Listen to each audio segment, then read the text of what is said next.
Ilya uni urgan. Ilya urib yana razmga olgan urganda. Haydovchilar o'sha o'z faoliyatini davom ettirishga qo'rqyapti, chunki way stationlarda, truck stoplar, lavslarda o'sha immigratsioniy slujba ushlab olib ketyapti. Bu degani bozorda haydovchi ish kuchi kamayadi. Telefon qildi, Nurist aka dedi. Ha, desam, "Mana deydi, trakdan deydi, pistolet chiqdi" deydi. Kстати, nelegalniy deganingizga yana bitta istoriya esimga tushdi. Richard Abreu bor. Qisqa qilib aytsam bo'lam, tupoy odamlar ishlamaydi. Bo'ldi. To'xtadi. Agar siz shunaqa bo'lsangiz, ishlamaysiz. Tupoy bo'lmaydi. Assalomu alaykum, hurmatli do'stlar. Siz Trakchilik podkastidasiz. Xush kelibsiz podkastimizga.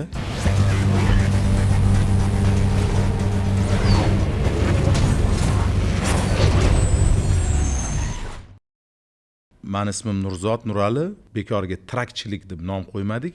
Trak degani fura degani. Biz Amerika bozoridagi logistikaga xizmat qilamiz, ya'ni Amerikadagi Trakovoy kompaniyani O'zbekistondagi ofislarini reprezent qilamiz. Ya'ni bizning podkastimizda o'sha Amerika bozori uchun mehnat qilayotgan logistikadagi hamkasblarimiz bo'ladi. Biz Trakchilik podkastida nafaqat traklar hayoti, balki logistika, Amerikada yurgan trakchi akalarimiz, opa singillarimiz, oilalari, hayoti va umuman trak sohasida bo'ladigan suhbatlarni sizlar bilan bo'lishib, podkastimiz orqali yetkazishga harakat qilamiz. Bugun birinchi podkastimiz. Men bugun moderator sifatida sizlarga podkastni olib boraman. Demak, bugungi mehmonlarimiz Sherzod Muhammadjonov, Shon Muhammad desa ham bo'ladi. Keyin mana ikkinchi mehmonimiz Umid Otajonov, Will, last name nima edi? Daughtrive, D-A-U-T-E-R-I-V-E. Sizlarga sal qiyinroq bo'ladi, no? Va to'rtinchi mehmonimiz Jalolda o'zbekcha gapirishga harakat qiladi. Ozgina aralashtirsa xafa bo'lmaysizlar, rus tili, ingliz tili. Podkastimiz haqida ozgina ma'lumot berib o'tib ketaman.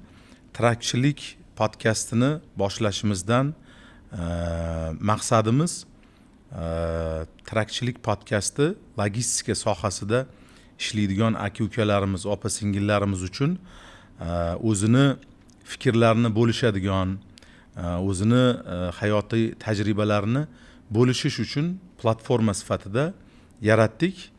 Umid qilamanki, sizlar bu platformadan juda qiziqarli ma'lumotlar olasizlar. Sizlarga bir yaxshi kayfiyat yetishamiz degan umiddamiz va qiziq kontentlarni, ma'lumotlarni sizlarga yetkazamiz degan umiddamiz. Qani, unda Xudo xolasa boshladik. Bilasizlar, Amerikani traksiz tasavvur qilish qiyin. Chunki Amerika juda katta bir davlat. Amerikani ikki chetida katta tog' bor, tog' tizmalari bor. Yuklarni tashishi eng ommaviy yo'li bu traklar orqali logistika qilish. Biz Trakchilik podkastimiz aytib o'tganimizdek, trak sohasiga oid mavzularda ko'p suhbatlar uyushtiramiz. Trakchilik podkasti nafaqat bizni jamoamiz, balki bu sohada ishlayotgan, boshqa kompaniyalarda ishlayotgan hamkasblarimiz uchun ham platforma ko'rinishida bo'ladi. Hammanglarni Xudo xolasa shu platformada ko'rishdan xursand bo'lamiz. Nasib bo'lsa qolgan hamkasblarimizni ham chaqirib, undan buyog'iga taklif qilishga imkoniyatimiz bo'ladi. Albatta bizni Trakchilik kanalimizga obuna bo'ling. Iloji bo'lsa likelarni ayamasdan bosinglar. Savollaringiz bo'lsa albatta kommentariyda qoldiringlar va bu sohada qiziqishi bo'lganlar, bu sohada anchadan beri ishlab kelayotgan do'stlarimiz bo'lsa, albatta bizga aloqaga chiqinglar. Sizlarni shu trakchilik podkastiga taklif qilish imkoniyatini balki Xudo xolisa amalga oshiramiz.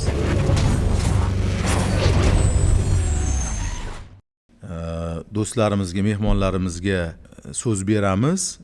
Ozgina o'zinglar haqingizda shu trak sohasiga qanday qilib kirib qolgansizlar, qachon kirgansizlar va bu sohadagi hozir nima ishlar bilan shug'ullanasizlar, qaysi pozitsiyada ishlaysizlar, shu bo'yicha ozgina ma'lumotlar bersanglar.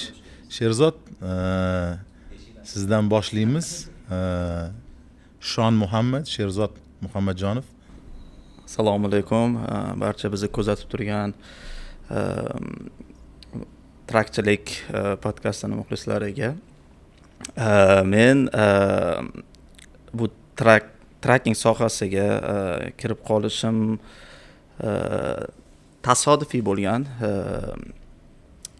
Qachon, agar nechinchi yillarda bo'lgan? 2020-yillarda o'zim Amerikada tahsil olganman. O'sha bir 7 yil mobaynida Amerikada o'qiganman, yashaganman. Siz bilan ham o'shda tanishganmiz San Fransiskoda.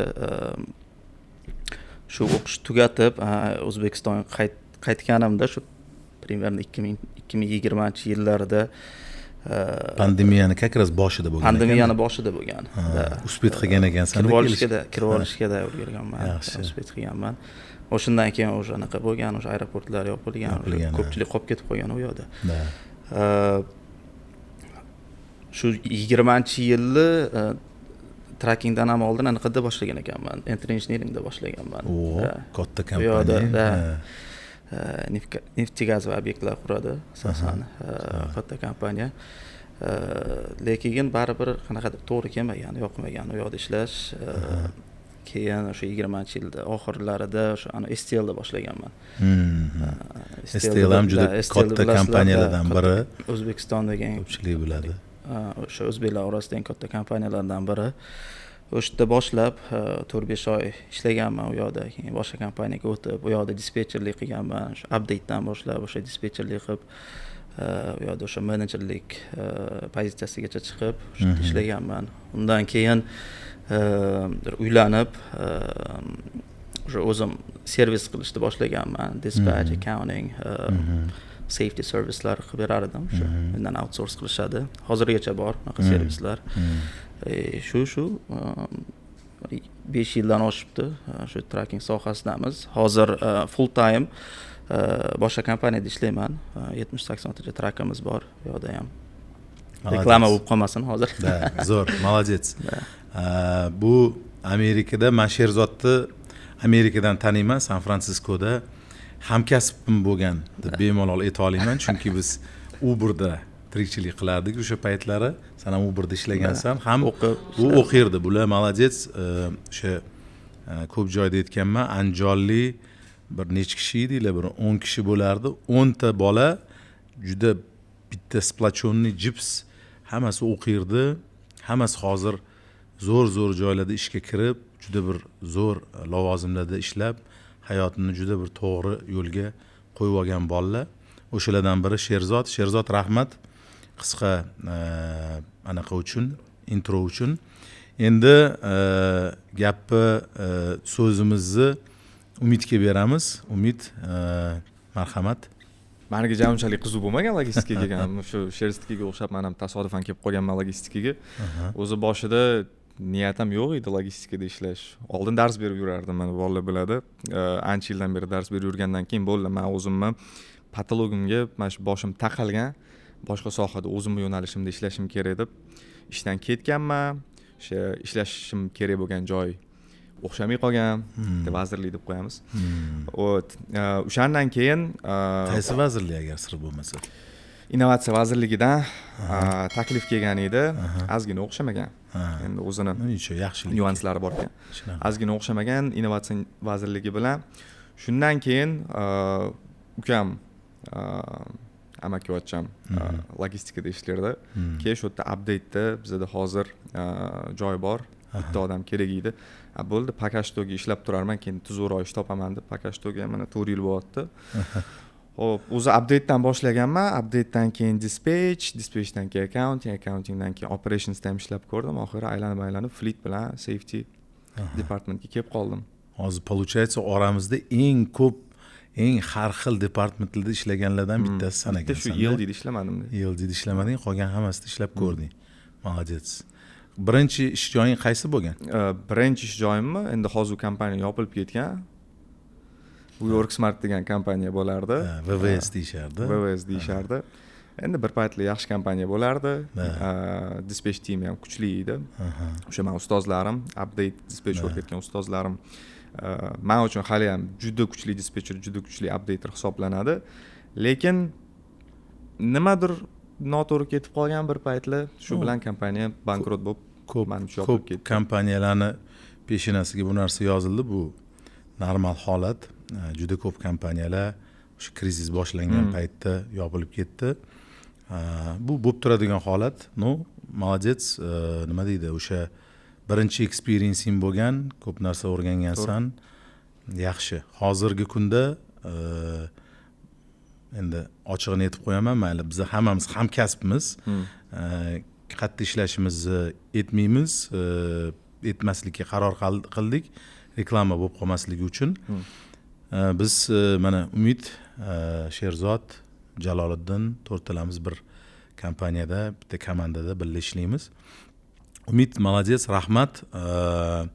Endi suhbatimizni Jaloliddinga beramiz.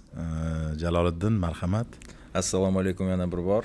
Endi o'zi, как говорится, случайность не случайный. Tasodiflar tasodifan bo'lmaydi. Men ham endi logistikaga xohlab kelmaganman.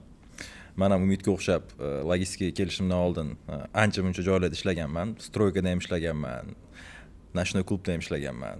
Dars berganman ham. Dars berib yurgan vaqtim. Nimadan dars bergansan? Matematikadan dars berganman. Matematikadan dars bergansan. Kimga? Universitetga kiruvchilarga? Universitetga tayyorlardik bolalarni kirishga. Politexnicheskiy, Neftegaz bolalarni tayyorlardik. Ma'lum bir vaqtdan keyin o'zimda kichkinaligimdan tillarga qiziqish bo'lgan, chunki o'zi boshda aytib o'tganlaridek o'zbekcha yaxshi bilmayman, gapirishga harakat qilaman.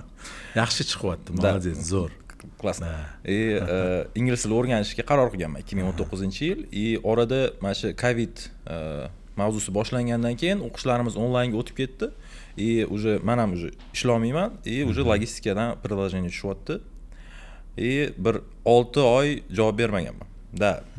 Eshitayotganlarga logistikaga kiraman deb yurgan bolalarga bu abida bo'lishi mumkin. Men 6 oy, 7 oy logistikaga bormayman deb o'tirganman uyda. Ma'lum bir vaqtdan keyin kelganman, Azzaka degan menejerimiz bo'lardi. O'sha vaqtlari Azzaka bilan endi o'ylaylar, men ishga kelyapman. Bir kun oldin, I'm gonna be honest, chestly aytaman, kechasi soat 1-2 larda o'qishni boshlaganman. O'zi logistika nima ekan o'zi deb. Я вот практически ничего не знал. O'qishni boshladim, tam ekspeditor, bu yoq degan gaplar chiqdi. Mayli dedim, bo'lani bo'la. Bordim, Azzaka bilan suhbat qurdik. Ozginchadan keyin bitta bolani chaqirdilar, Shahzod, o'zim yaqin o'rtog'im, o'sha meni logistikaga olib kelib o'rgatgan bola desa ham bo'ladi. Menga Shahzodni tanirmidingsan? U vaqtda Shahzodni tanimasdim. Menga o'sha kirganman, xonamiz bo'lardi, birinchi etajda ofisda, divanda o'tiribman, Shahzod menga o'girilib qarayapti, quloqda naushnik, u menda такая картина. Aytdi, gaplashasizmi dedi. Nimani gaplashimga tushunmayapman. Mana men tushunmaganimdan xo'p dedim. Сразу kompyuterga o'tirg'izyapti-da, naushnik beryapti-da, randomniy birinchi chiqqan driverga telefon qo'ydi. Men endi nima hamma uchebniy sentrlarda hello, good morning, how are you doing o'rgangan, to'g'rimi? Men ham shuni gapiryapman, u odamga men nima deyotganim qiziq emas. Haydovchi nimaga qilyapsan deb urishib bergan. Kam deyaptilar, Erkin To'rayev edi o'sha vaqtda. Erkin akani endi bizani kompaniyada ishlaganlar biladi. Ukam, sen yangi bo'lsang kerak, bu nomerga boshqa qaytib qilma. Meni birinchi tajribam logistikada o'sha haydovchi menga qo'pol gapirib urishib bergani bo'lgan. Va shundan keyin bir 2-3 haftalardan keyin ancha o'rganib, o'sha men update ishga tushib ketdim va shundan keyin buxgalteriyaga, accountingga o'tdim, dispatch ham qildim, fleet ham qildim, HR ham qildim, safety ham qildim. 2022-yil operations manager bo'ldim. Shundan keyin men oxirgi 3 yildan beri as operations manager faoliyatimni yuboryapman. Молодец, zo'r. Молодцы. Sizlarni bosib o'tgan yo'linglar o'zi aslida o'zi logistlarni hayoti yaxshiligini ko'pchilik biladi, lekin o'ziga yarasha logistlarni kamchiliklari bor, ya'ni hayotida oddiy odamlardan farqli bir hayoti bor. Bu narsa haqida hozir to'xtalib o'tmoqchiman. Agar yaxshi taraflarini ham mana eshitdik, zo'r, haqiqatan oyliklar baland, o'rtacha, lekin logistikadagi kamchiliklardan birinchi boshlasak, chunki ehtimol bizni hozir ko'rayotganlar orasida hali logistikaga kirmagan, lekin kirmoqchi bo'lganlar bo'lsa kerak. O'shaning uchun nimani kutish kerakligi, nimaga tayyor bo'lish kerakligi haqida ozgina maslahatlashamiz. Demak, sizlarning bir fikringlar qiziq. Oddiy odamni hayoti bilan o'sha logistik hayotidagi farq qanaqa? Mana Sherzod Kog'iz fikrini aytsang, kamchiligi, ko'pchiligi shu bo'yicha. Endi hamma narsani yaxshi va yomon tomoni bo'lgani singari, mana o'zingiz aytdingiz, plus taraflaridan bu yaxshi daromad topsa bo'ladi albatta. Endi salbiy taraflariga kelsak, work life balance bo'lish juda qiyin logistikada. Sababi bizda O'zbekistonda kun bo'lsa, u yoqda tun bo'ladi. Ya'ni vaqtda time zonelarni har xilligi ta'sir qiladi baribir. Bizda bu yoqda shift masalan 5 PM da boshlanadi. Amerikada o'sha East Coastda 8 bo'ladi, ish boshlanadi, driverlar uyg'ongan bo'ladi. Driverlarga o'sha yuk topib, o'sha yurib borish kerak as soon as possible. Shunga bu sizni anaqa rejimingizga ta'sir qiladi. Kechasi xohlasangiz xohlamasiz anaqada ofisda o'tirasiz, ishlashingiz kerak. O'sha uyga borguningizgacha 4-5 bo'lib ketadi soat. Yaxshi deep sleep olishingiz qiyin bo'ladi baribir. Sababi o'sha hamma uyg'onib ishga ketadigan vaqtda O'zbekistondagilar normal hayot kechiradiganlar deylik. Biz o'sha uxlashga yotish arafasida bo'lamizda. O'sha eng katta minuslaridan o'sha va to'g'ri ovqatlanish sal qiyinroq logistikada. Mana fast food, mana milliy brendlarimiz bor, mana EVS, EVOS. O'shalarni o'sha ko'pchilik shu EVS bor-ku. EVS deb o'ylar ekanda. O'zi bilasizlarmi, o'zi aslida EVS emas nomi. Bilasizlarmi? Aslida nomi Yevos. Toshkentlik odam ochgan. Yetib qolgan Evos. Ovqat yeb o'tirgan paytida mana ovqat yeyotgan joyda nima nom qo'yish ekan deganda, keyin bitta sherigi hozir nima qilyapsiz degan. Yeyapman degan, bo'ldi, Yevos deb qo'yib qo'yavering degan. Bo'ldi. Albatta bu hazil. Aslida Evos bilamiz. Shu ana fast food milliy brendlarimiz bor, mana o'shalarni eng katta ambasadorlari shu logistlar deb o'ylayman. Shunaqa. Shu endi menimcha o'zi logistika ishga kirgandan keyin deyarli to'liq shaxsiy hayotdan voz kechib yuborish kerak. Chunki shu Sherzodga aytgandek work life balance u yoqda tursam, bir xillarda uydagilar bilan bir haftada bir marta ko'rishaman, ko'rishmasam yo'qda. Chunki biz uyg'ongan paytimiz ular уже ishga ketgan bo'ladi, to'g'rimi? Chunki mana siz hurmatli tomoshabinlar, logistika sohasida asosiy shift deymiz, asosiy ish vaqti soat kechasi 5 dan taxminan 1-2 kechasi 1-2 gacha bo'ladi. Ya'ni siz obedda uyg'onasiz odatda. Agar siz oilali bo'lsangiz, farzandlaringiz maktabda bo'lish ehtimoli baland. Ishga borasiz, ishdan qaytayotganingizda ular уже uxlayotgan bo'ladi. To'g'rimi? To'g'ri. Da. Shuni aytmoqchilar. Yakshanbani kutib yashaydi-yu. O'sha eng yomon tarafi o'sha yakshanba bo'ladi, xo'p, bir kun dam olasiz, 6 kun ishlaysiz, bir kun dam olasiz. O'sha bir kun dam olganingizda ham baribir uxlabda uyg'onganingizda уже kech bo'ladi-da, уже To'g'ri. soat 4-5 bo'lib ketib qolgan bo'lishi mumkin, уже ko'chadagi ishlar ham qolib ketadi. Shu sababli ko'p og'aynilardan ham voz kechib yuborish kerak-da. Ko'rishmaysizda o'zi. Asosan mehr ko'zdan umid. Shunga logistlarning og'aynilari logistlar ha, bo'ladi-da. logistlarning og'aynilari logist bo'ladi-da. Shunaqa. Slepoy видит слепого. Даже kutib yashasangiz ham, masalan aytaylik, juma kuni baribir ishdan chiqqandan keyin aytaylik, mana eson-omon chiqib uyga yetib olib borganingizda bir 3 bo'ldi deylik. Baribir hech kim soat 3 da borib sraz uxlaydi deb o'ylamayman.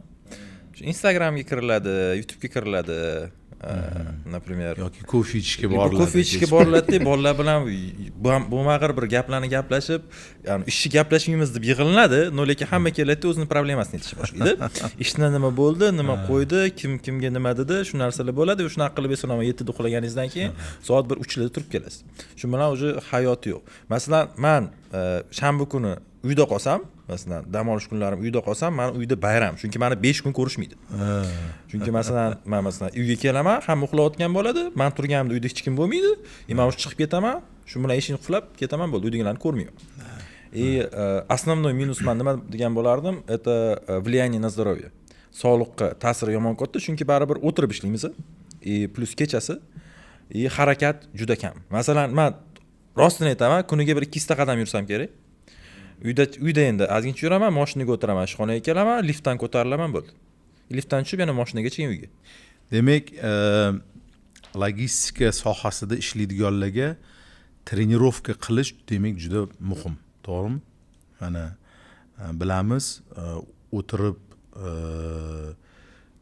kam harakatlidan odam juda qattiq kasal bo'lishi mumkin. Albatta, agar siz logistikada ishlasangiz, albatta sog'lig'ingizga o'ta ehtiyotkor bo'lishingiz kerak, chunki bu hayotni, logistika hayotini o'zi oddiy qaraganda oddiy hayotdan ko'ra zararliroq sog'liqqa.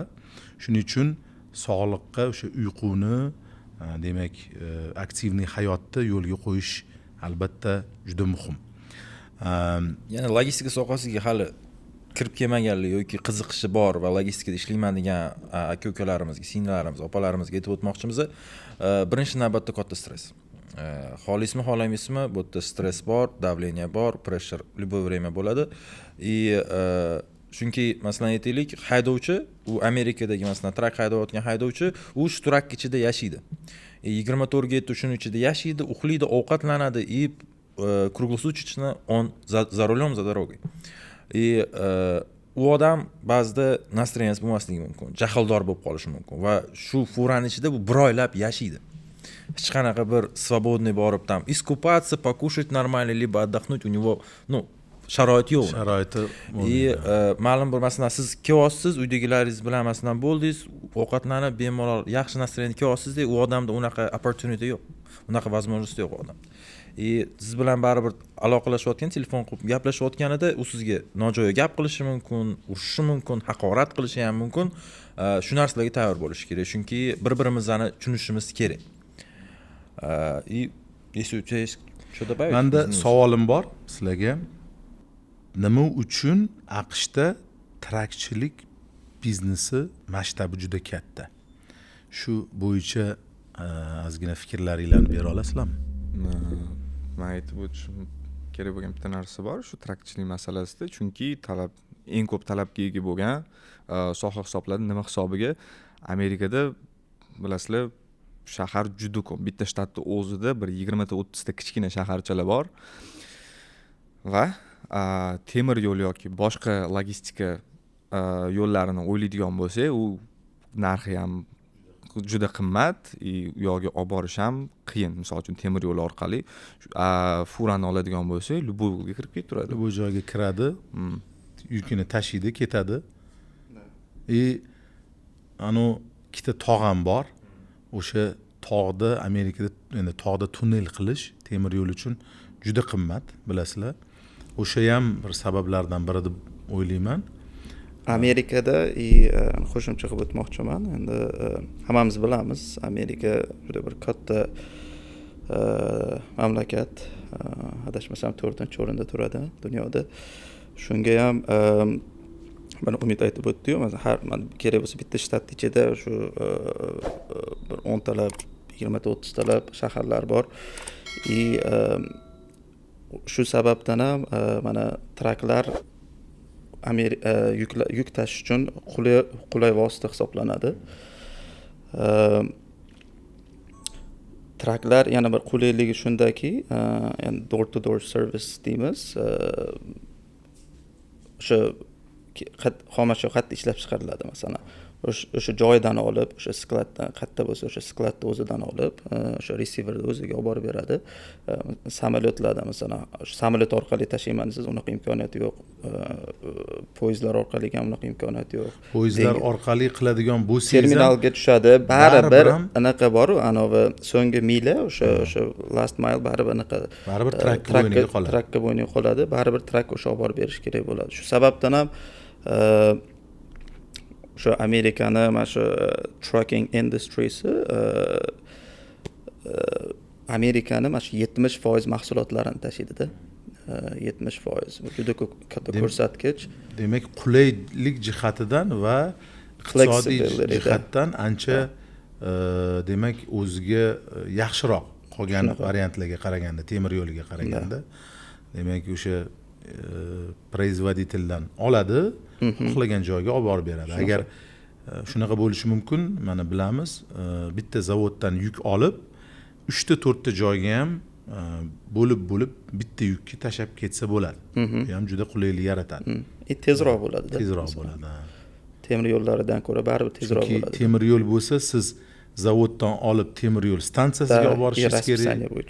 O'tdan keyin u boshqa stansiyaga boradi, u stansiyadan yana trak olib, yana boshqa joyga olib borish kerak. Shunaqa. Двойной расход bo'lib ketadi. Tushunarli. Ну, немаловажно то, что надо знать, сами американцы, они народ, который очень много тратит. Я бы это хотел сказать, потому что odamlar pul ishlatyaptimi, narsa sotyaptimi, shunda sпрос paydo bo'ladi. Bu o'zi market deymiz biz, bozor qancha narx oshishi amerikanlarning pul ishlatishiga bog'liq. Masalan, anchadan beri ishlab yurgan aka-ukalarimiz biladi, logistika sohasida 2020-21 masalan, bozor narxlari hozirgidan bir 3-4 baravar kamida qimmatroq edi. Chunki nimaga? Covid vaqtida amerikanlar rosa ko'p pul ishlatishni boshladi, hamma narsa sotib olishni boshladi va shunga yarasha demand, sпрос oshdi. Keyin Covid paytida qo'shimcha qilaman, точнее aniqlik. Covid paytida mana shu lockdown bo'lganligi ham, ya'ni odamlar o'zi borib olishi, misol uchun oldin mana magazinlar, kiyim magazinlar yopildi-ku. O'shani ham ta'siri bo'lgan bo'lishi mumkinmi? Nima deb o'ylaysizlar? Ya'ni onlayn shopping, onlayn narsa sotib olish ham ta'sir qildimikin? Nima deb o'ylaysizlar? Ну да. Katta ta'siri bor. Men o'ylayman, undan tashqari haydovchilarning soni kamaygan o'sha paytida, Covid paytida. Chunki baribir odam cho'chiydi. U yangi narsa paydo bo'lgan, dunyo lockdown bo'lgan. O'sha hisobiga ko'pchilik baribir qo'rqib yo'lga chiqmagan. Ishlayman deganlar ishlagan. Baribir nisbatan haydovchilarning soni ancha kam bo'lgan o'sha paytda. O'zimizni qora ko'z o'zbeklar bosganda. To'g'ri. Agar eslasanglar, o'sha Covidning boshida ayrim haydovchilar ishdan ketib, prosta davlatni subsidiyasiga yordamiga o'tirib oldi. 3 mingmi, 4 ming dollar olib, financial aid berganda 3 mingmi, 4 ming dollar. Kaliforniyani o'zi ham berdi shekilli. Adashmasam, u Kaliforniya ekstra o'zi berdi. O'zi berdi. O'sha timizga sizga tushdim bilmadim, menga tushib qolganda. 2 martadan 3 marta tashab berganda. Request qilishingiz ham shart emas edi-da. Chek keldi, kartaga tushdi. Chek kelgani. Shunaqa поддержка qildi lekin. Mana shu endi eshitishimiz bo'yicha o'sha paytda men aniqini bilmayman, lekin odamlar ishimni yo'qotdim, trakdan tushishga majbur bo'ldim deb turib, davlatdan ancha muncha pul har oy olishgacha ham borganlar bor deb eshitganmiz-da. O'rtoqlar, yana bitta savol. Hayotingizda, mana shu trak hayotida, trak sohasiga kirganingizda hayotingizda bo'lgan eng qiziq voqea qanaqa bo'lgan? Har kun istoriya yoki? Har kun istoriya. Jalol, No, sanda masalan, nima menda o'zi hayolimga hozir kelayotgan eng qizig'ini aytaman. 2023-yil bizda shunaqa tendensiya rivojlanuvdi.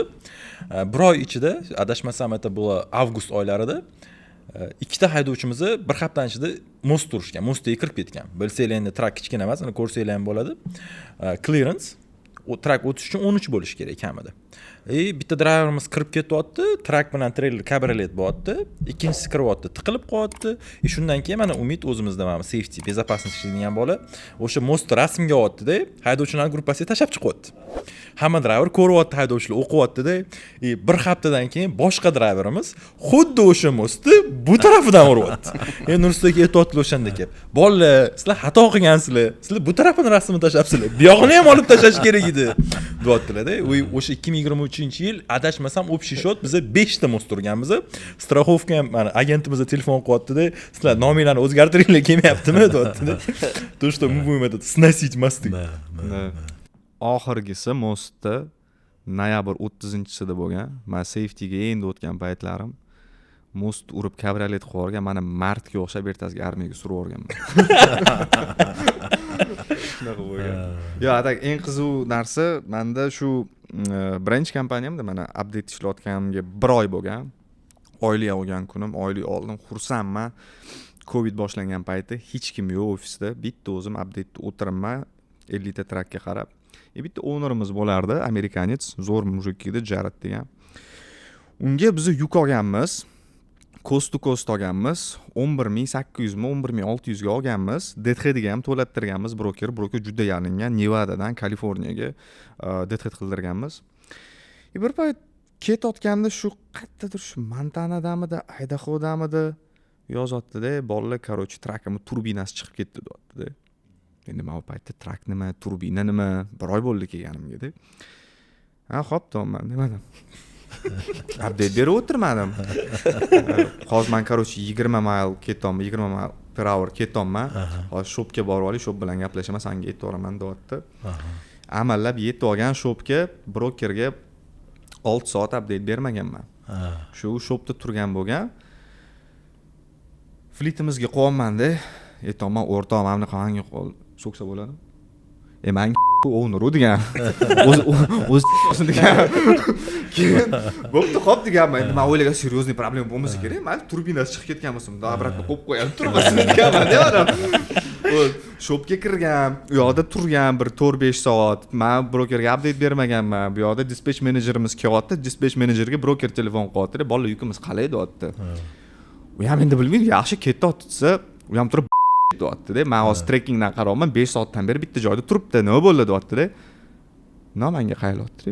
Umid nima bo'ldi desa, mana shunaqa buzilib qoldi desa. Ha, tushuntiring o'zingiz deyapti-da.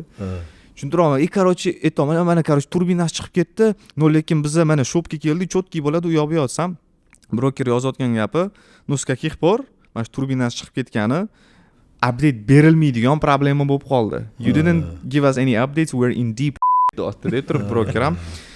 Yo'q, hozir to'xta, men ITS'ni bilib beraman deb driverga qilsam, 20 soatda to'g'rilab berar ekan deyapti. U yoki o'lganda tepganda broker aytdi, "Bo'ldi, tracking joydan qimillamasin", deyapti. Qimillamaydi deyapman turib. Yo, 11 milli yukni men короче tiqib yuborganman debdi joyga. Yo'q, ha, recovery qilganmi? Ha? Recovery qilgan. United degan broker edi, ko'pchilik biladi. Max degan bittasi ishlardi. Ot Ya, o'sha eng qiziq bo'lgan, birinchi kalla qo'yganim shundan keyin 1-2 marta seryozniyroq bo'lgan kalla qo'yganlarim shu, lekin eng esda qoladigan shu bo'lganda. Sherzod, senda qanaqa voqea bo'lgan? Bo'lgan, bor shunaqasi. Driverim bo'lar edi. Dispetcher edim payt. Driverim bor edi, Ukrainalik. Esim keldi. Xullas, nimaga qiziqarli? Endi kutilmagan bo'lgan. Ana vечно недовольный odam bo'ladi-yu. Kaprizniy. Shunaqalar toifasiga kirar edi o'sha driver. Borar edi, shipperga borsa 1 soat yoki 2 soat kutib qolsa yoki shipperdagilar boshqacha muomala qilib qo'ysa unga racist qilishsa sraz telefon qilardi shon shu opinion gruz derdi. Biz bu yerda anaqani yuklarni o'zimiz yasaymiz-ku, yasab driverlarga berib yuboramiz. Bizga oson, masalan, juma kuni yuk olib berish driverlarga shunday. Driver Charlotte yashar edi. 5 kun ishlar edi. Juma shanba uyda bo'lish kerak. Yoshi 60 yoshda edi. O'sha shunga har safar o'sha nevaralarim bilan vaqt kechirishim kerak edi, oilam bilan vaqt o'tkazishim kerak edi. Shunga juma kuni o'sha North Carolinada bo'lish kerak edi. Nima bo'ldi? O'sha Indiana dedi, adashmasam Indiana ila Ohio edi. O'sha haftaning oxiri payshanba edi, adashmasam anaqaga pastga olib tushish kerak. Bitta yuk turibdi anaqaga Charlotte o'ziga. CLT 2 edi. CLT 2 bor, Amazon Facility. Amazon Loadboarddan olinmagan. Ko'cha qaysidir brokerida, aniq esimda yo'q. Mana shu bor ekan dedim. U borgisi kelmasdi. CLT 2ni bilganlar biladi. Ayniqsa Amazonchi dispetcherlar yaxshi biladi. CLT 2 kichkina facility parkovka ham atrofida yo'qdi. Truck stopga ketishingiz kerak. O'shanga sразу shtraf yozib ketadi, u yoqda politsiyskilar keladi. Shunga borgisi kelmasdi, bormasdi u yoqqa.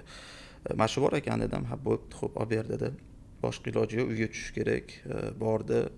O'sha nastroy boshidan anaqa bo'lgan, o'shanda negativ bo'lgan. O'shanga anaqadan Shepherddan load olib chiqib ketdi, anaqaga bordi, North Carolinaga bordi ertasiga. Borsa qabul qilmagan. Bu yoqda appointment bilan vechna problema bo'lar edi. Mana Amazonda o'zidan olsangiz unaqa bo'lmaydi. Mana ko'chadan brokerlardan olasiz-ku, endi ular appointment qiladi. Shunda appointment bilan ko'pincha muammo bo'ladi. Reschedule qilish kerak, yana vaqt oladi.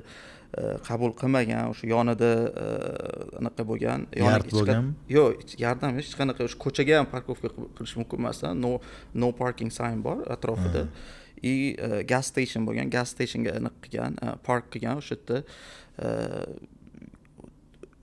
O'sha truck ichida dam olib yotgan bo'lgan, uxlab yotgan bo'lgan, qanaqa sezmagan, bilmayman, anaqa kelgan. Kimdir toving chaqirib yuborgan, скорее всего o'sha anaqani egasi, zapravkani. Da chaqirgan, o'zi odatda tire boot qiladi. U tire boot emasdan, sari просто zanjir bilan balonini qilib qo'ygan ekanda. Lock qilib qo'yganda, qulflab qo'ygan. Tushgan, endi tasavvur qiling, 60 yoshli chol anaqa against anaqa rasmini ham yuborganda, nariga anaqani tow truckda kelgan anaqani haydovchini o'sha toving qilib ketadigan odamni rasmini ham tashlagan, barzangi, ko'rsangiz bir 35-40 yoshlarning atrofida 110 kilo kelsa kerak, bilmayman, bo'yi 2 metrda. Endi u qatda, anaqa Ilya qatda-da, driver.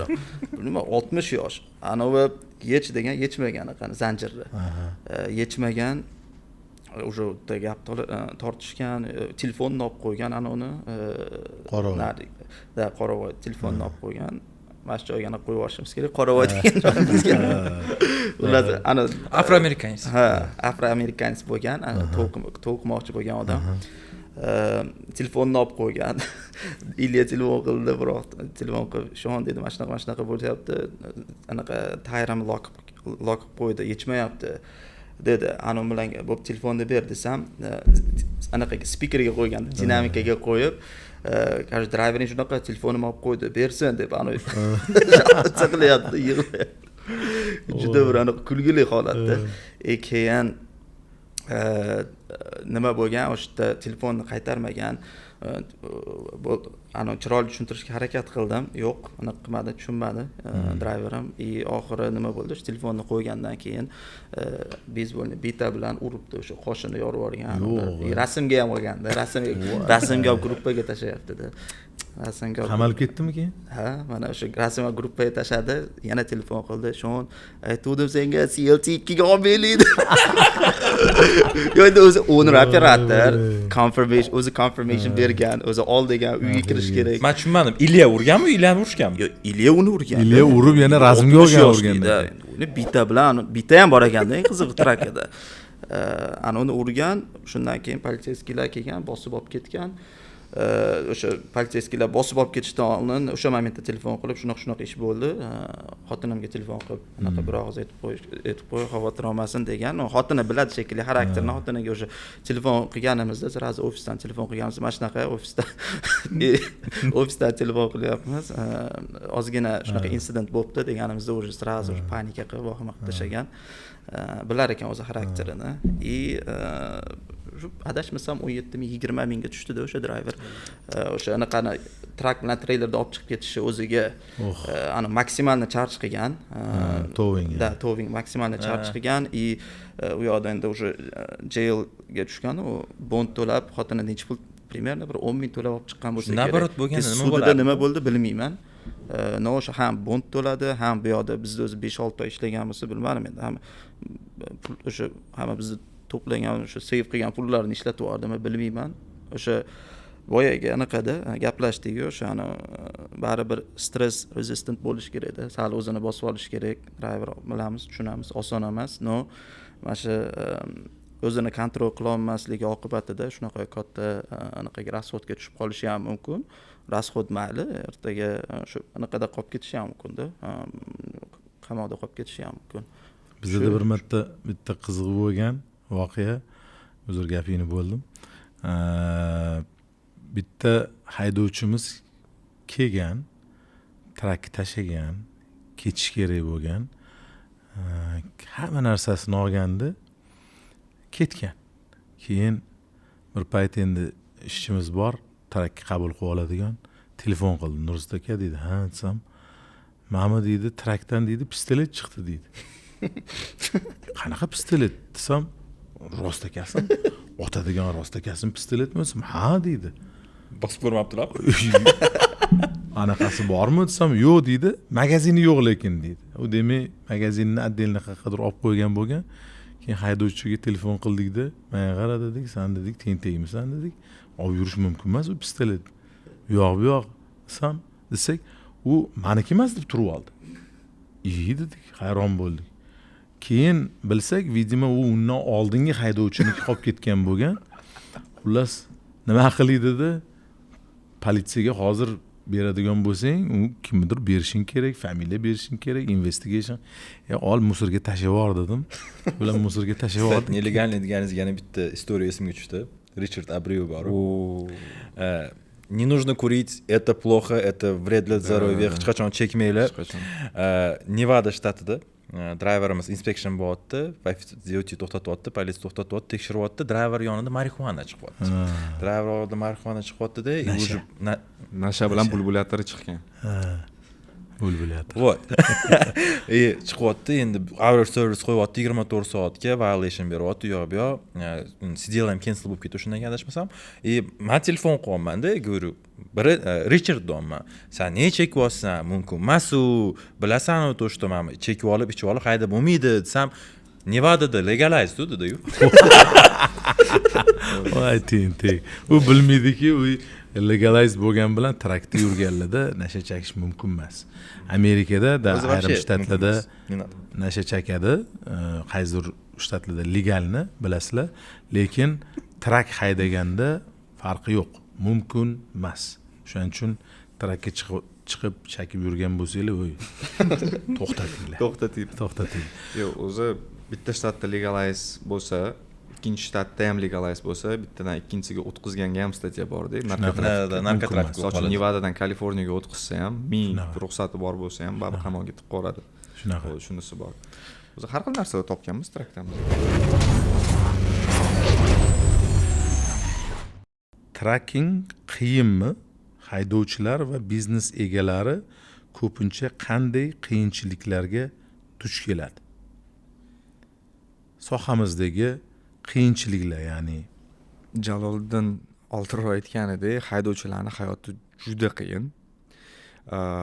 Asabi не то что taring, asabi yetib kelgan, asab qolmagan ko'p haydovchilarda, ayniqsa ancha yildan beri haydab yurgan haydovchilar nima hisobiga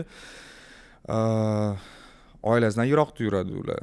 Kamida 1 oy, 2 oy ular o'tirib haydab yuradi. Ular ham maza haydab yurgan joyi yo'q. Ular majburlikdan pul ishlayman deb haydaydi. Undan tashqari shu Jaloliddin aytgandek kichkina trakka ichida to'g'ri ichi katta ko'rinishi mumkin, baribir kichkina bitta trakka ichida yashaydi, o'sha yerda ovqatlanadi, imkon bo'lsa cho'milib ovqatini qilib yuradi, lekin baribir ovqat qilish juda qiyin. Men o'zim 1,5 yil haydaganman, trakda yurganman, o'zim ichida yashab, ovqat qilish juda imkonsiz, qiyin. Bir xillarda bo'lgan, shashliklar qilib 3-4 kishi bir joyda yig'ilib qolsak, qo'ralar olib qilgan paytimiz bo'lgan, lekin постоянно ovqat qilib yurish somaliylardan boshqa qolgan millatlarga menimcha juda qiyin. Har xil snackslar bilan shu qorin Shunaqa o'zib yurishadi. Shu to'xtab restoranlarda nima bo'lsa, men boshida o'sha trakda yurgan paytimda fast fooddan boshqa ovqat bo'lmaydi. To'xtaydigan joylaringizda fast fooddan уже charchaganimdan keyin уже menda manaqa qilganman, Walmartga kirib tayyor $5 salatlari bo'lardi har xil. O'shalardan 5-6 ta olardim. Keyin har xil ovqatlari bo'lardi, tayyor, pyurelik, yo'q. O'shalarni keyin mikrovolnovkada isitib, shuna qilib yerdim. Noto'g'ri ovqatlanishgan uchun ham ko'pchilikda o'sha obesity anaqasi bor, baribir kasalligida ortiqcha vaznda semizlikka baribir ko'pchilik qiladi-da, duch keladi-da. Dispetcherlarda ham xuddi shu. Dispetcherlarda ham xuddi shunaqa. O'zi dispetcher mana shu ofisda ishlaydigan bolalar nuqtai nazaridan gapiradigan bo'lsa ham, endi hozir boshqa kasblarni kamsitishmasin, no logistikada ishlaydigan odamlarning ham o'zini qiyinchiliklari bor baribir. Shunaqa. O'sha kun bilan tun joy almashib qolgani, asab, chunki endi dispetcher bolalar yaxshi tushunadi. Hozirgi bozor ancha tushgan. Hozirgi bozorda haydovchining grossini chiqazib berish, haydovchi satisfied bo'lish qiyin ish deb o'ylayman. O'sha dispetcherlar bir xillarida asabini buzib, yuk ketib qolsa, kimdir olib ketib qolsa, nimadir bo'lib qolsa, haydovchining o'zi kalla qo'yib qolsa, shunaqa paytlarda ularning ham asabi buziladi. Endi asab nafaqat ishda, uyda ham bo'ladi. Og'aynilarimni ham, o'zimni ham boshimdan o'tgan. Hayotimning asosiy qismi ishda o'tgani sababli gap eshitgan paytlarim ham bo'lgan. Misol uchun bolalar ham aytib berishadi, endi qo'pol qilib aytganda, adang yoningga kelib, qachon bir sani foydang tegadi uyga deyish. Mana shunaqa gapni eshitish kim yoqmaydi baribir-da. O'shani hisobiga nafaqat ishda, shaxsiy hayotda ham asab buzadigan narsalar bor. Shunaqa. Да, я тоже этот Faruqu сказал, mana orada uyda bo'lib qolganimda, o'g'li ancha katta bo'lib qolibdi o'zi. Nechal? Shunaqa. Haqiqatan vaqt juda qiyin. Vaqtni har xilligi, Amerikada kunduz bo'lganda bizda kechki payt bo'lishi juda ko'p noqulayliklarni vujudga keltiradi. Menda yana bir savolim bor edi. Trak sohasidagi odamlar orasida bir yurgan qanaqadir asosiy afsonaviy gaplar, shunaqa narsalar bormi? Bor. Много. Qani bitta fikringlarni aytinglar-chi?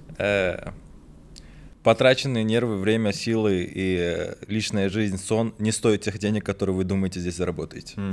To'g'ri. То есть o'zbekchasiga aytadigan bo'lsak, Sog'lig'inglarni pulga sotganinglar того не стоит. того не стоит. No, shunda ham baribir ko'pchilik xohlaydi, ko'pchilik ishlaydi, logistikaga kirgandan keyin boshqa sohaga chiqib, boshqa sohada o'zini qilib ko'rmoqchi bo'lganlar ham baribir ko'pi qaytadi-ku, to'g'rimi? To'g'ri. Logistikadan chiqib ketish qiyin. Aslan chiqib ketishga harakat qilgan tanish o'rtoqlarimiz ko'p. Mana biz ham oxirgi 5,5-6 yildan beri ishlayapmiz. Bo'ldi, ketaman, charchadim, выгорел deydi-da, 2 oy yuradi, puli tugaydi. 2,5 oydan keyin sekin o'zlari qaytib keladi. Chunki baribir logistikada mana o'rtadan balandroq barib oylik olinadi, yaxshi topiladi va o'shaga o'rgangan odam boshqa ishlarda shu darajaga barib yetib kelsa bo'ladi, no ko'proq vaqt oladi chem logistika. Logistikada yaxshi pul topsa bo'ladi o'zi. Birinchi motivatsiya barib hammada, любой odamda pul. No logistikada o'sha bir ma'lum bir darajaga 1-1,5 yilda chiqsa bo'ladi. Shuning uchun logistika, думаю, очень привлекательна для всех. И немаловажный фактор yana bitta o'z ustingizda ishlashingiz. Получается, logistikaga kelgandan keyin xohlaysizmi, xohlamaysizmi, ingliz tilingiz yaxshilanadi. Yaxshilashadi. Разговорный, построение, дискуссировать какие-то проблемы, приложения и то же самое общение с водителями. Convincing. Когда biz o'zimizni aytganimizni qildirishimiz kerak. Xohlaysizmi, xohlamaysizmi, yaxshi salesman bo'lasiz. Chunki, грубо говоря, логистика это сервис. Мы предоставляем сервис с точки А доставляем на точку Б. Menda bir sal noodatiy bir savol bor. Trak sohasida ishlaydiganlarni nechi foizi short, pit, long, molik, kalash degan so'zlarni tushunadi. Sizlar bo'yicha nima deb o'ylaysizlar? Menimcha hamma tushunsa kerak u narsani. U xohlasang xohlamasang borib kontra o'ynaysan. Yo ishdan keyin, yo uyga borib bolalar bilan yig'ilib в любом случае kontra o'ynaladi. yoki o'ynaganlarni o'sha conversation, ya'ni suhbatini eshitasizda ofisda noilojlikdan bilan. Demak, bundan kelib chiqadiki, siz agar logistika sohasiga kirmoqchi bo'lsangiz, albatta Counter Strike, CS:GO ni o'ynashni ham o'rganib keling, bo'lmasam sharmanda bo'lish ehtimolingiz baland. Yo'q, uni sababi bor-da, nimaga logistlar kontra o'ynaydi? Nimaga? Ishda yig'ilgan mana shu asabni o'yin orqali chiqazib yuboradi. Da, borasida bitta cheater tushadi-da, вообще asabingiz shunaqa joyga keladi. So'kasizlar-yu. U просто o'tirib va yutqizib qo'ydim demaysizlar-yu. So'kiladi, report tashlanadi, bir-biringizga baqirasizlar. Asabingni buzma, cheater o'tsa, mayli cheater, qara. Bunaqa kontekstda bo'lmaydi faqat. Endi kamera olibdi-da. Oramizda eng ko'p baqiradigan kim, nima deb o'ylaysizlar? Sherstika. Bitta narsa, mana sherstika, endi sherstika bilan men maza qilib ishlayman. Nimaga? Ish jarayonida hech qachon asab buzilmaydi-da. Bundoq qilish kerak, bundoq qilish kerak. Hamma narsa planlashtirilgan, cho'tki-cho'tkida. Shundoq konturga o'tadigan bo'lsa, stolga urgandan klaviatura uchib ketadi. Klaviaturaga urib qo'yganman. O'sha zamishani eshitib anaqa. Kimdir millardan Sallaga o'rgatib o'zimda qolmadi. klaviatura ham qimmatda. Qoch o'zim o'ynayman. Demak, she'rda o'sha чувство ответственности baland ekan. Yutqizsa, men bir marta eshitganman, Qarshi komandada o'ynaganimda, nima qilyapsanlar? Manaqa qilmaysanlarmi deb urushib baqirib bergani esimda. Yaxshi. Demak, CS:GO, Counter Strike o'sha o'z logistika sohasiga ham o'zini ta'sirini o'tkazadi. Bir stressli kundan keyin, ishdan keyin chiqib o'sha stressni chiqarish uchun plus bir qanaqadir team building sifatida qaraladi va o'sha odam bir o'yindan zavq oladi. Aytib o'tish kerak, baribir bu ham hamma yo'ni baribir me'yorida bo'lgani yaxshi, baribir. Bizda ham shu haftada 1-2 marta, bir marta, 2 haftada 1 marta ba'zida shunaqa bo'ladi. Lekin bor, aka-ukalarimiz bor, har kuni borib o'ynaydiganlar ham bor ekan. Agar sizlar bizani eshitayotgan bo'lsanglar, mana bizda har kuni borib o'ynamaymiz, sizlarga ham maslahat bermaymiz. Ular bo'ydoq bo'lsa kerak. No, baribir bo'ydoq bo'lgan taqdirda ham menimcha haftada 1 marta yoki haftada 1 marta qilingani menimcha yaxshiroq bo'ladi, chunki boshqa paytda o'sha yaxshiroq, foydaliroq narsalarga ishlatsa bo'ladi. Logistika biznesida tez pul ishlash mumkinmi yoki bu afsonami?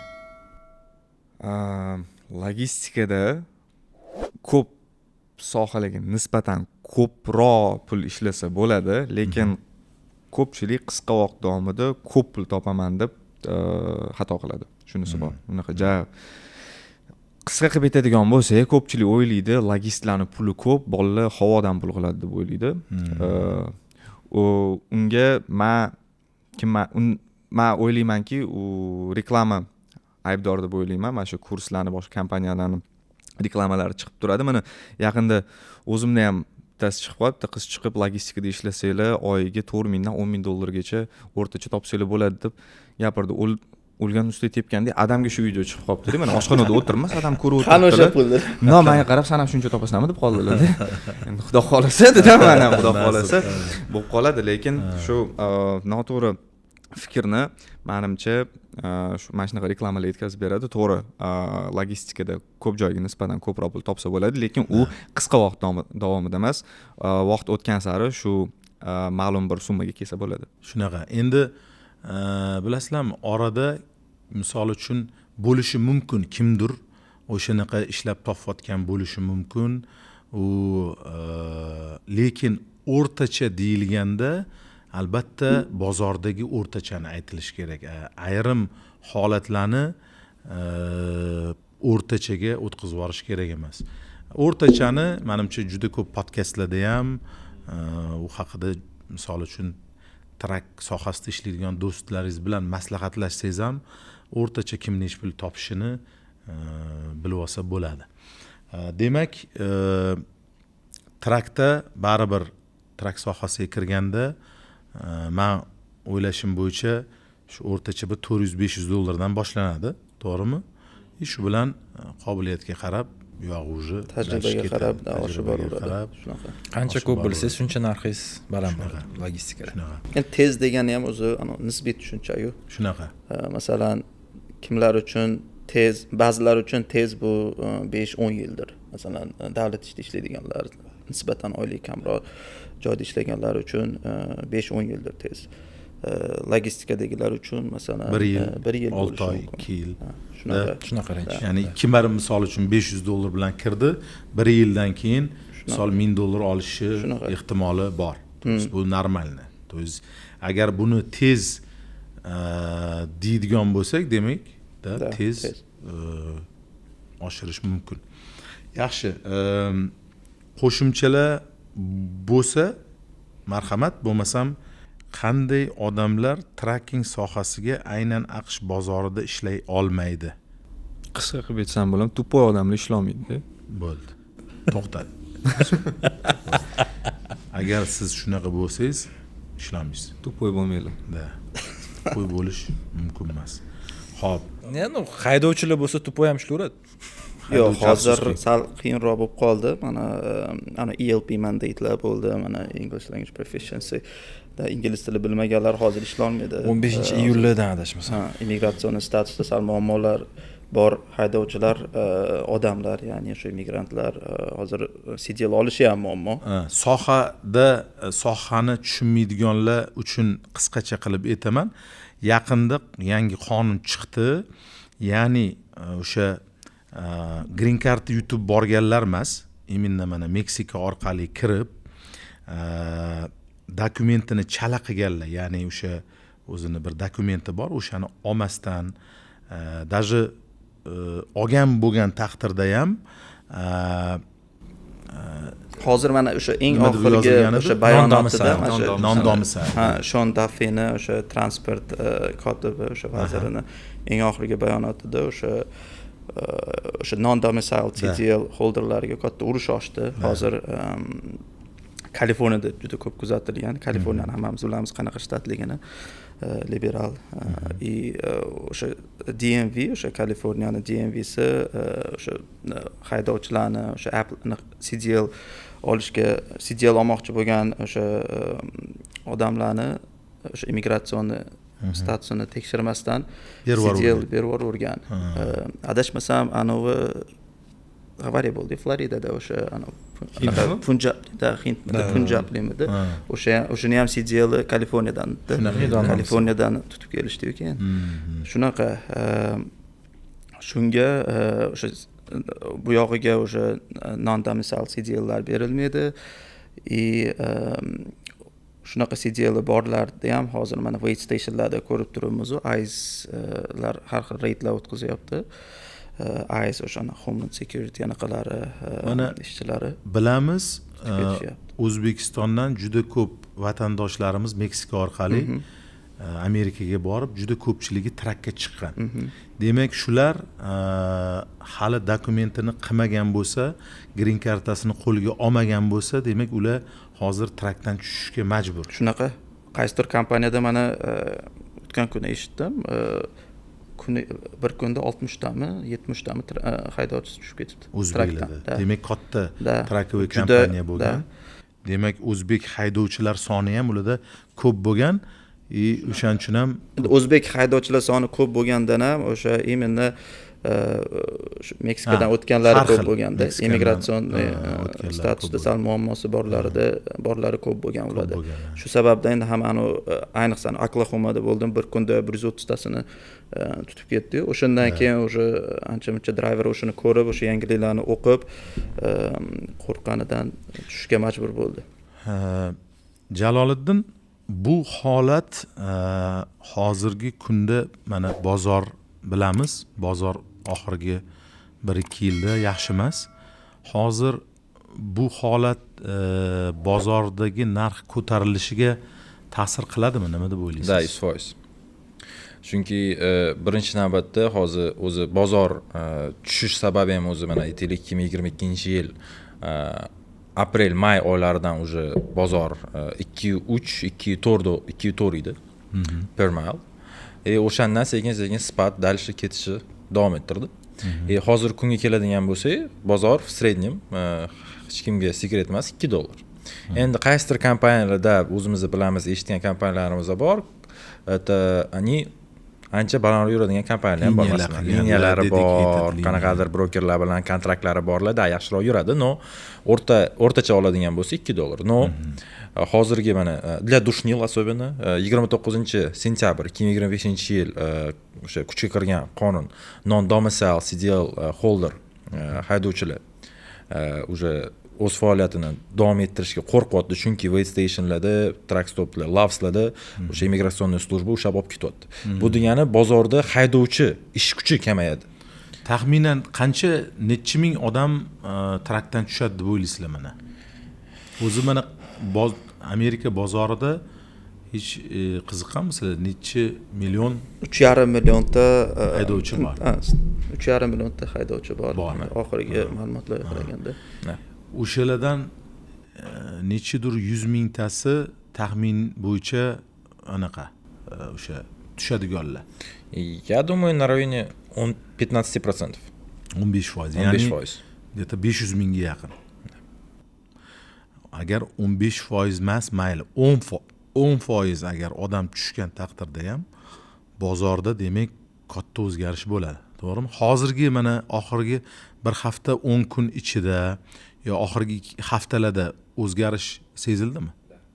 Sezildi. Endi baribir bu narsani faqat shu qonunni deb ham aytolmaymiz, chunki bilamiz logistika sohasida yil oxirida baribir bozor o'zi ko'tariladi. Chunki bayramlar ko'p, mana yangi yil ham mana ko'p qolmadi.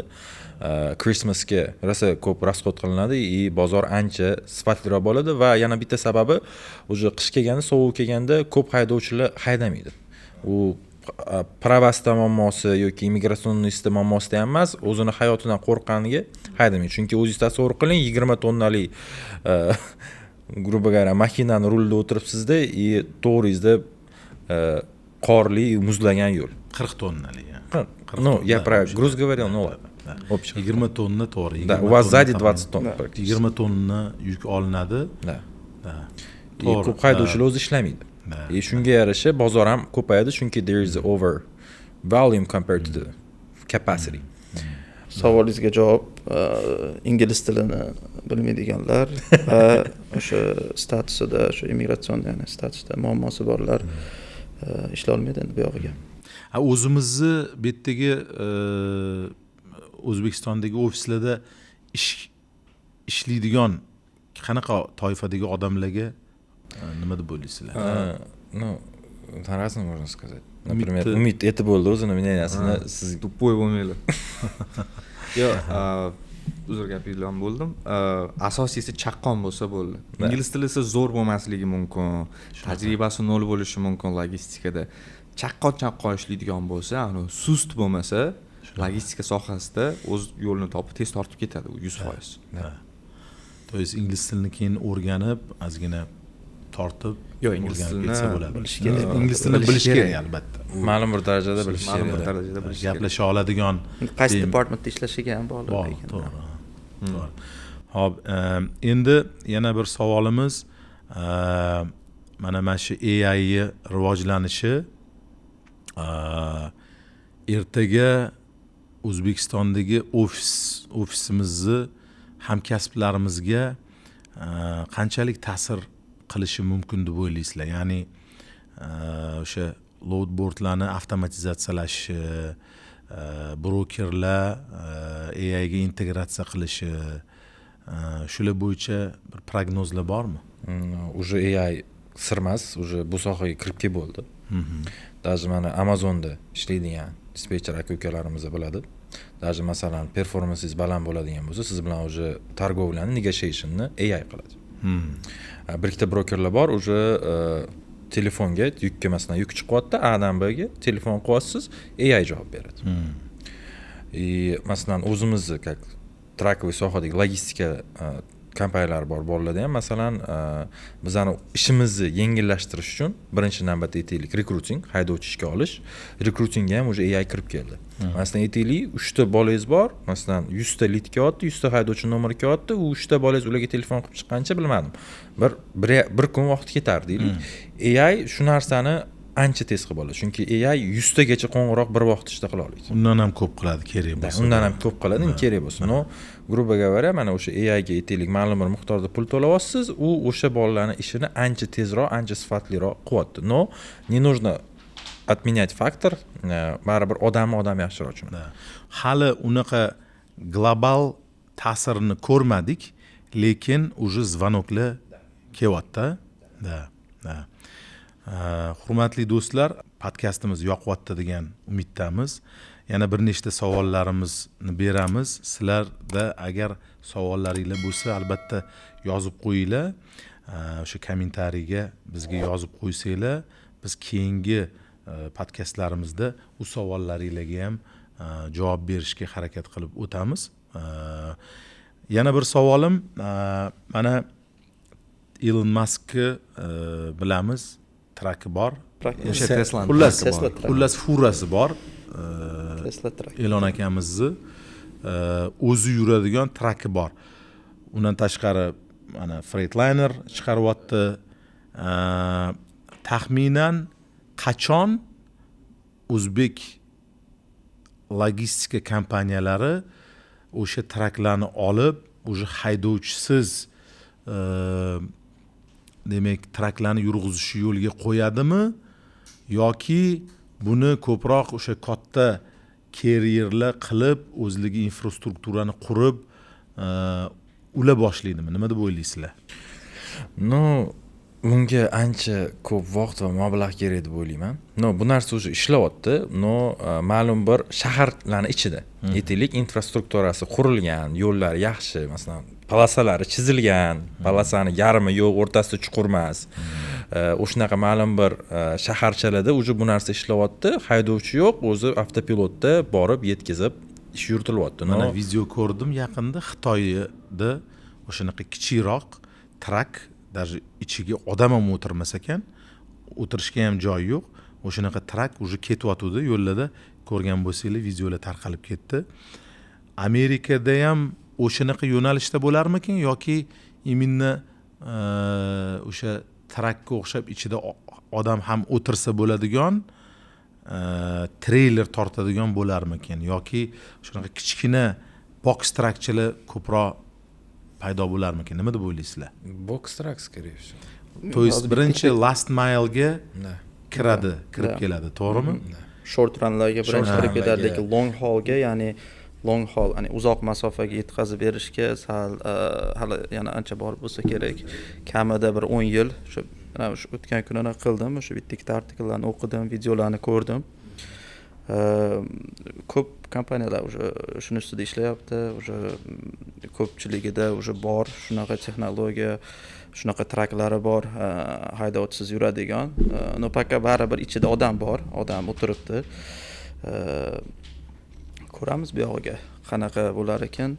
Jaloliddin aytdi-yu, ma'lum bir shaharlarda deb. Misol uchun mana San Fransiskoda ham o'z bilasan Waymo, yana nima cruise bor, o'sha haydovchi yo'q, bemalol shahar ichida yuribdi, lekin bunga ham necha yil ketdi, mana o'sha 5-6 yil ichida o'sha haydovchi o'tirib train qilib uni AI train qilib o'sha orada har xil case'lar bo'ldi, avariyalar bo'ldi. Bu narsani fully implement qilib olishiga juda katta vaqt ketdi, resurs ketdi. O'shanga San Fransisko baribir Silicon Valley o'sha yerda bo'lgani uchun, texnologiyaga ochiq bo'lgani uchun ko'pchilik o'sha yerda boshlaydi. Bo'lishi mumkin o'sha anaqani bilamiz, Amerikani mana federal anaqalari bor, qonunlari bor, shtatlarning o'zlarining qonunlari bor. O'sha ota-onamiz traklarga qaysidir shtat masalan ruxsat bermasligi ham mumkin, to'g'rimi? Masalan, o'sha Kaliforniyada ruxsati bor, faqat o'sha yerda test qiladi, o'sha yerda local anaqalarni qiladida, yuklarni tashaydida, lekin long haulga, masalan, boshqa shtatlarga, masalan, interstate yurish uchun ruxsati bo'lmasligi mumkin-da. Shunga baribir byurokratiya kuchli u yoqda ham. O'shanga hali ancha vaqt talab qilsa kerak deb o'ylayman bu narsaga. Trak mana O'zbekiston miqyosida aytadigan bo'lsak, O'zbekistondagi logistikaga eng yosh necha yoshdan va eng yosh katta necha yoshdan baland bo'lish kerak emas deb o'ylaysizlar? Ya'ni ishga kirayotgan odamlar. Mana opitdan kelib chiqib, endi logistika yosh tanlamaydi deb o'ylayman. No, minimum 18 yosh bo'lish kerak deb o'ylayman. Baribir kechasi ishlashimiz mumkin. Hamma ham masalan 15-16 yoshli bolalar ham masalan ota-onasi ruxsatsiz ham bemalol kelib ishla oladi deb o'ylamayman. Dальше уже возрастной patologga chiqadigan bo'lsak, u hamma odam har xil, odam o'ziga bog'liq. Masalan, milleniallarni oladigan bo'lsak, milleniалы это то поколение, те, которые должны были развиваться очень быстро. Потому что mana обычный telefonlardan boshlagansizlar, sizlar to'g'rimi?